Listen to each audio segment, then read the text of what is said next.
Hello everyone. So let's just talk about the progesterone hormone.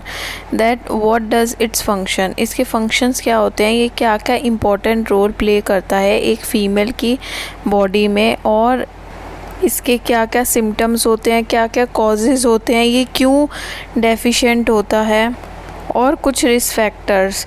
तो चलिए हम पहले बात करते हैं प्रोजेस्टेरोन हार्मोन के बारे में कि ये क्या करता है हमारी बॉडी में। ये एक फ़ीमेल के बॉडी में उसकी प्रेगनेंसी को मेंटेन करने में हेल्प करता है, और हर महीने जो पीरियड्स होते हैं जिसे मेंस्ट्रुअल साइकिल कहा जाता है उसको भी रेगुलेट करने में इसका बहुत इम्पॉर्टेंट रोल होता है।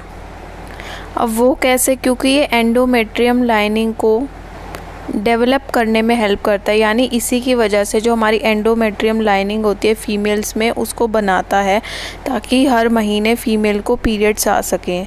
और अगर किसी फ़ीमेल में जैसे कि कुछ कंप्लेन करते हैं कि उनको कंसीव नहीं हो पा रहा, तो उन्हें ज़रूर अपना प्रोजेस्टेरोन हार्मोन चेकअप करवाना चाहिए।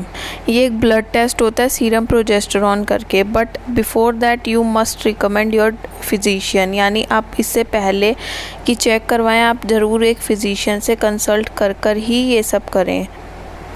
अब हम बात करते हैं इसके कॉजेज़ की, यानी कि इसकी वजह क्या होती है कि प्रोजेस्टेरोन लेवल्स डेफिशिएंट हो जाते हैं, यानी कम हो जाते हैं, डिक्रीज़ हो जाते हैं। इसका मेन कॉज तो ये है, अगर आपको जैसे जब प्यूबर्टी थी यानी मेंसेस स्टार्ट हुए थे तो आपको उस समय पर मेंसेस ठीक से नहीं होते थे या बहुत टाइम तक आते नहीं थे, तो आप ज़रूर आपने कोई ऐसी कॉन्ट्रासेप्टिव पिल्स ली होंगी जिसकी वजह से पीरियड्स आते होंगे हर मंथ। उसका लंबे समय तक यूज़ करना भी आपको ये प्रोजेस्टेरोन डेफिशिएंसी कर सकता है, क्योंकि एक बॉडी को आदत पड़ जाती है कि हार्मोन्स लिए बिना, आर्टिफिशियल हार्मोन्स लिए बिना पीरियड्स नहीं हो पाते। तो ये सबसे बड़ा कॉज है। दूसरा रीज़न ये है कि आपको पास्ट में बहुत ज़्यादा प्रॉब्लम्स रही हो, बहुत ज़्यादा डिजीज़ रहे हो, या आपको कुछ ऐसी प्रॉब्लम्स रही हो जिसमें आपने स्टेरॉइड्स का यूज़ किया हो, क्योंकि वो बहुत ही हार्मफुल होते हैं बॉडी के लिए। अगर आपने वो भी यूज़ किए हैं तो फिर आपके ये लेवल डेफिशिएंट हो सकते हैं।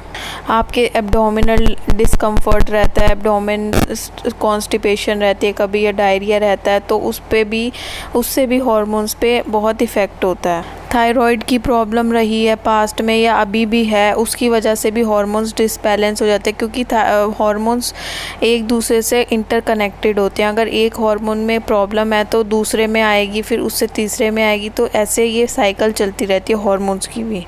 अब इसकी वजह से आपको सिम्टम्स क्या क्या देखने को मिल सकते हैं। वैसे तो हर इंडिविजुअल में अलग अलग सिम्टम देखने को मिलते हैं, बट डिपेंड करता है कि जो मेन सिम्टम्स होते हैं जो स्पेसिफिकली बहुत सारे लोगों में दिखते हैं, तो वो मेन सिम्टम्स ये होते हैं कि माइग्रेन फीमेल सफ़र कर सकती है, माइग्रेन की हेडेक की प्रॉब्लम से।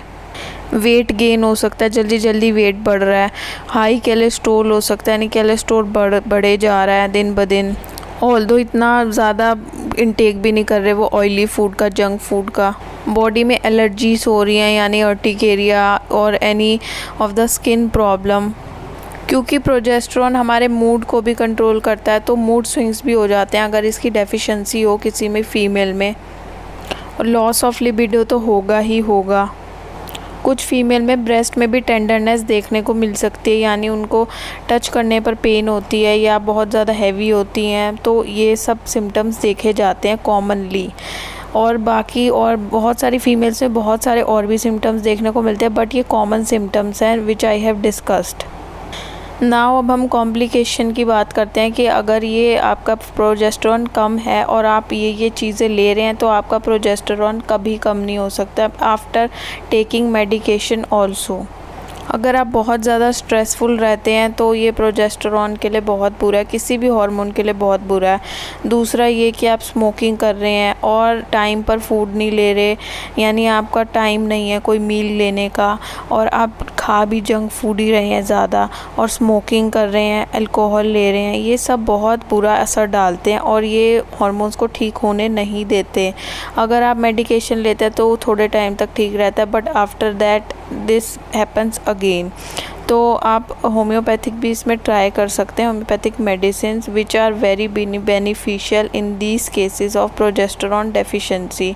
और अब मैंने एक शॉर्ट वीडियो बनाई है, अब मैं नेक्स्ट वीडियो में ये बताऊंगी कि आप क्या क्या ऐसे फूड्स भी लें, आप फ्रूट्स लें, फूड लें, खाना लें, जो भी इसमें बेनिफिशियल हो सके, जिससे कि इसके लेवल्स में जल्दी से रिलीफ आए, क्योंकि मेडिकेशन तो आपको लेनी ही पड़ेगी, but don't take contraceptive pills and all. ये आपके लिए बहुत ख़तरनाक साबित हो सकती है इन फ्यूचर।